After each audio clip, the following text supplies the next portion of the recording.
Baby steps. This is Infants on Thrones.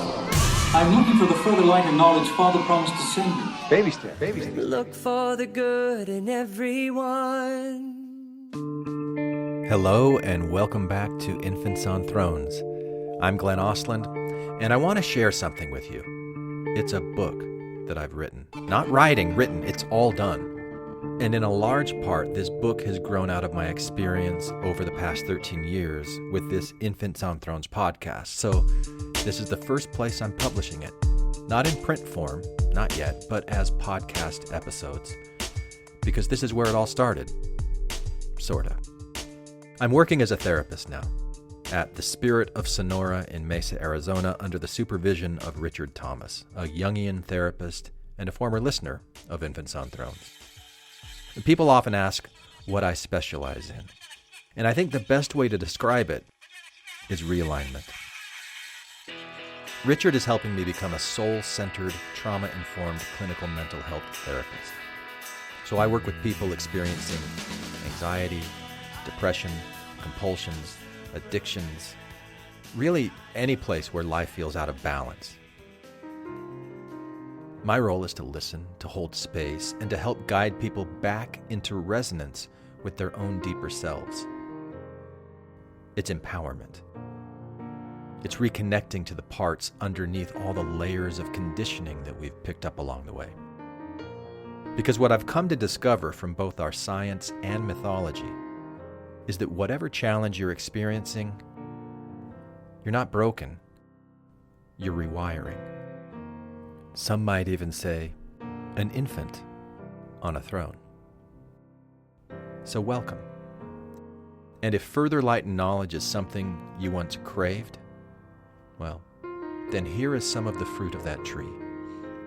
And as you listen, if something in you stirs and you want to do some of this realigning work with me, I'll include a link to my Psychology Today profile in the episode description.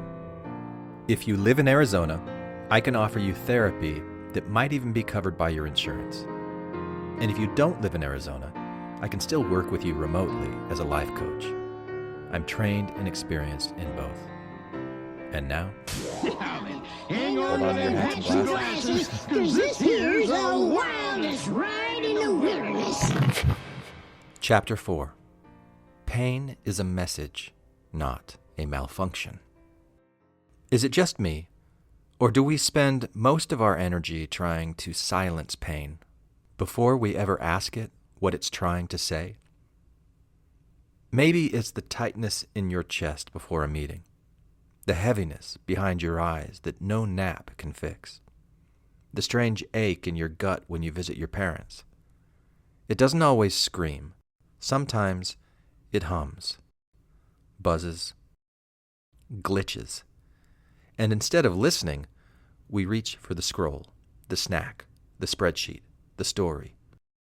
We tell ourselves, I'm just tired. I'm just overthinking. I'll feel better tomorrow. But what if that pain wasn't asking to be fixed? What if it was asking to be heard? Not the opposite of thriving. Pain isn't the opposite of thriving. It's the first whisper of it. Your nervous system isn't trying to sabotage you. It's trying to communicate.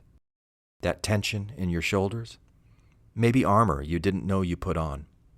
That knot in your stomach? Maybe grief rehearsing its lines. That numbness in your chest? Maybe a part of you that stopped speaking because no one ever listened. We've been taught to see pain as error, as malfunction, as something to mute. But maybe that's because we've confused discomfort with danger. We forgot that thriving often begins where language ends and the body starts speaking instead. Try this. Pause. Close your eyes. Breathe into that part of you that hurts. Now ask it. What are you trying to protect?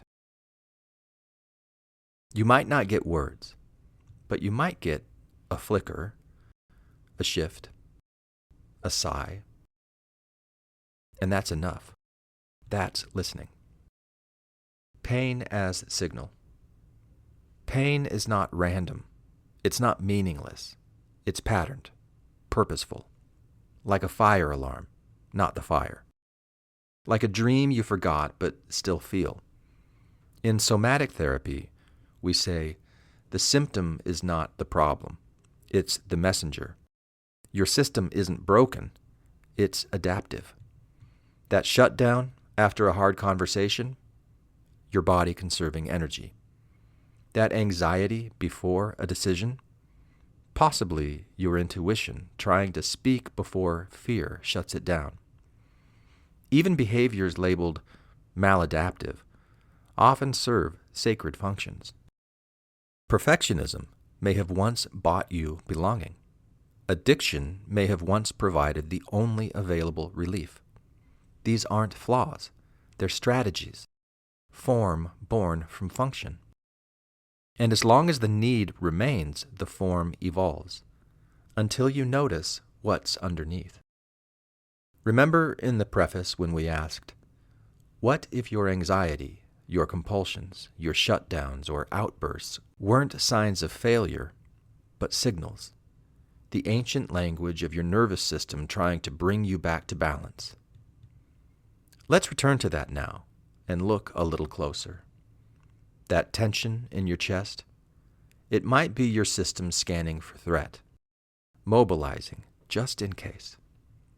That heaviness in your limbs, it could be a protest against overperformance, your body asking for rest, not more effort. The blankness, the numb, a protective veil drawn over sensations that once felt too big to bear. The racing thoughts or sudden highs, maybe a pressure valve opening, movement arising after being too long compressed. The ache in your neck, the migraine that follows conflict, the knot in your gut, these aren't random. They're patterned. They're memory. Repetitive behaviors, whether they look like scrolling, shopping, scrubbing, or spiraling, they may be ritualized attempts to soothe uncertainty, restore order, or hold back chaos. Emotional flooding, outbursts, impulsive retreats, they might be your body's only way of reestablishing boundaries that were once ignored. The collapse after holding it all together. These are not malfunctions, they are messages. They mean your system is in conversation with itself, trying, adjusting, rebalancing, reaching toward coherence in the only way it knows how. Even when it looks messy, even when it feels unbearable, the body is still speaking, and the system is still listening. You don't need to decode every signal. You just need to begin listening. Your nervous system knows what it's doing.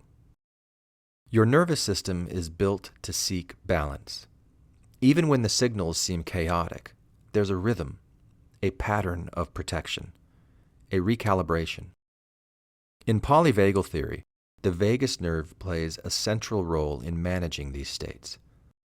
Vagus means wandering, and this aptly named nerve stretches from your brainstem down through your throat, heart, lungs, and gut. A sprawling, bidirectional superhighway that helps regulate your body's core survival systems. It both activates and soothes. It ramps up when action is required, activating the sympathetic nervous system, which prepares the body to fight, flee, freeze, or fawn, and it winds things down when rest is required through the parasympathetic branch. When it's overwhelmed, pushed to the point of breaking, it doesn't actually break, it retreats, it reroutes. It powers down like a flipped breaker, not in failure, but in defense. That's not dysfunction, that's intelligence. The body saying to the mind, "You're doing too much. We'll take it from here." Imagine you've entered a race. The only instruction, sprint as hard as you can for as long as you can. So you do. You push. You override the ache, the breathlessness, the whispers to slow down. Your mind says, break a record, prove yourself, don't fall behind. The body says, pause. But the mind can't afford to listen. It's competing against others, against expectations, against time itself. So it keeps pushing. That's your sympathetic nervous system in overdrive. The vagus nerve, designed to bring calm and restoration, gets hijacked by urgency. And like a system forced to sprint without end, it starts to collapse. Not out of weakness, but because it's not being heard. And when that override happens, day after day, year after year, the body adapts. It rewires itself to match the signals it's receiving from the mind. What we call disease may be less a failure and more a form of obedience. Fibromyalgia, rheumatoid arthritis, chronic fatigue, IBS, panic attacks, migraines, depression. These are the consequences of a system reshaped by prolonged imbalance. Polyvagal theory and psychoneuroimmunology show us how unresolved stress, trauma, and misattunement of the body's needs lead to dysregulation at the cellular level. These aren't defects. They're intelligent recalibrations. And when the body senses safety, when healing becomes even marginally possible, the system starts to shift. It sends out a quiet call: rest, repair, reconnect. Inflammation isn't just in joints or skin. It's in nerves, in tissues, in microsignals between cells. And when inflammation rises, so does the invitation to pause. Translation device. Pain becomes interoceptive signal. Dysfunction becomes adaptive response. Trauma becomes interrupted regulation. Healing becomes listening to the system's intelligence. This isn't abstraction. This is neurobiology. This is wiring trying to rewire. Trauma doesn't just hurt. It separates. Trauma isn't just what happened to you. It's what had to be silenced so you could keep going. It splits the self into fragments. Your mind says, I'm fine. Your body says, I'm not. Your spirit says, I miss myself. The system adapts, always. But the cost of adaptation is often coherence. That's when the symptoms begin. That's when pain begins to whisper, not to punish, to reconnect. When I left the religion I was raised in, I thought the hardest part would be explaining my beliefs. It wasn't. That part was actually fun. The deeper challenge was the unrecognized ache, the shapeless grief, the loss of coherence. My soul had outgrown the structure, but didn't yet have language for what came next. My body felt like a cracked antenna, still receiving, but no longer tuned. And my mind, disconnected from the signals of my body, tried to fill in the blanks. I didn't know what my lower back pain was trying to tell me.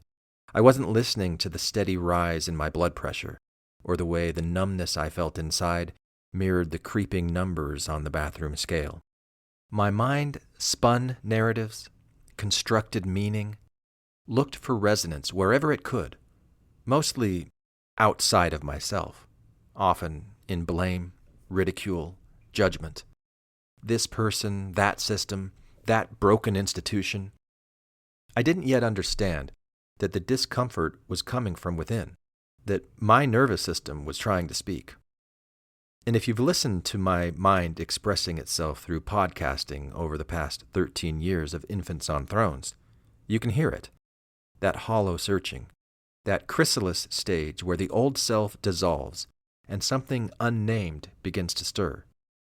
It took me years to understand. The ache wasn't regression, and it wasn't about external forces. It was my own internal processing. It was signal. It was soul labor, the painful breath before something new is born. You don't have to fix it. You don't have to solve your pain like a riddle. You don't have to analyze or dissect it. You just have to stay with it, to witness it. That's when it begins to shift. Not because you forced it, but because you honored it. Presence is the alchemy. When the system feels safe enough to speak, it often no longer needs to scream. Closing image. Picture this: a geode. On the outside, rough, ordinary. On the inside, crystal, pattern, light.